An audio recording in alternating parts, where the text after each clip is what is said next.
মিজানুর রহমান আজারী যখন ওয়াজ মাহফিলে বয়ান করছিল, দেখবেন যে সিলেটে এত প্রচন্ড পরিমাণের মানুষ হয়েছিল, তখন তার বয়ান শোনার জন্য বিভিন্ন জায়গা থেকে সেখানে লোকজন জড়ো হয়েছিল। কিন্তু তার এই তার ওয়াজ মাহফিল বন্ধ করার জন্য পরিকল্পিতভাবে তার মানে ষড়যন্ত্র চালিয়ে তারা এইসব কার্যক্রম তারা চালাচ্ছিল।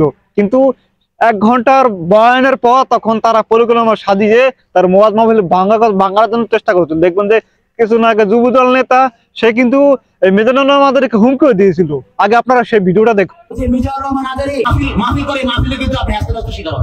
দেখবেন যে তারাই শুধু না, দেখবেন যে বিভিন্ন ভাবে মনে করেন যারা নেতারা যারা আছে, মনে করেন কোনো ওয়াজ মাহফিলে কেউ যদি ভালো একটা কথা বলতে যায় বোঝানোর ক্ষেত্রে তারা বলতেছে যে ওয়াজ মাহফিলে কোনো রাজনীতি নাই। দেখবেন যে কোরআনে স্পষ্ট ভাবে লেখা আছে রাজনীতির বিষয়ে কিন্তু কথা বলা আছে আপনার কোরআনে, মানে স্পষ্ট ভাবে কিন্তু আল্লাহ লিখে দিয়েছে, কোরআনে কিন্তু লেখা আছে যে ওয়াজ মাহফিলের কথা। কিন্তু এখন এই কিছু কিছু নেতারা তারা মানে এই ওয়াজ মাহফিল বন্ধ করার জন্য, ইসলামকে বিতাড়িত করার জন্য সেভাবে তারা কার্যক্রম চালিয়ে যাচ্ছে। কিন্তু কোনোভাবেই কোনো বক্তা একটা ভালোভাবে কথা বলতে দেয় না। আসলে আপনাদের ভিডিও ফুটেজ গুলো আগে দেখাই, তারপর আপনারা আর বলবো।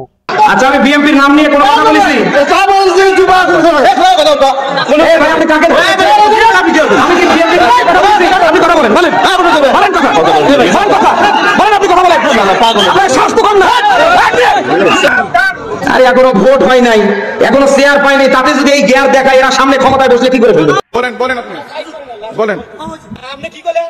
কি বলছেন? আপনি উস্কাত দিবেন কেন? কেন হবে না কেন? আগে দিচ্ছে এক দল বাধা, এখন দিচ্ছে আর এক দল বাধা। দেখবেন এখন জনগণ কাকে বিশ্বাস করব? জনগণ এখন কাউকে বিশ্বাস করতে পারবে না।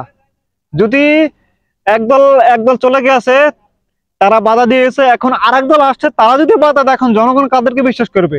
মানে জনগণের কোনো বিশ্বাস করার মতো কোনো কাউ নেই, কোনো দল নেই। এখন তারাদের কোনো শুরু করছে, দেখবেন যে চাঁদাবাজি, লুটপাট, মানে বিভিন্ন কার্যক্রম তারা চালিয়ে যাচ্ছে। কেন?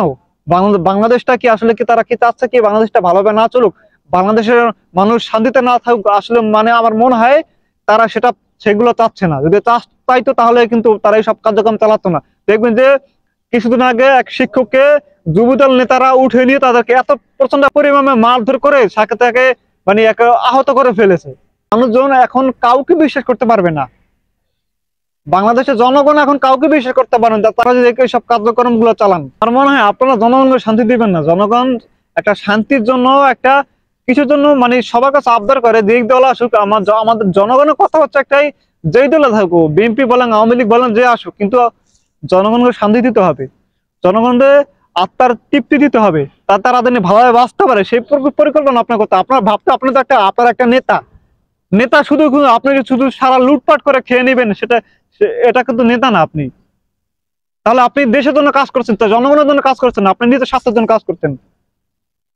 সেটা আপনি যখন মারা যান সেই গুলো আপনার হিসাব দিতে হবে। একটা কথা মনে রাখতে হবে আপনাদের।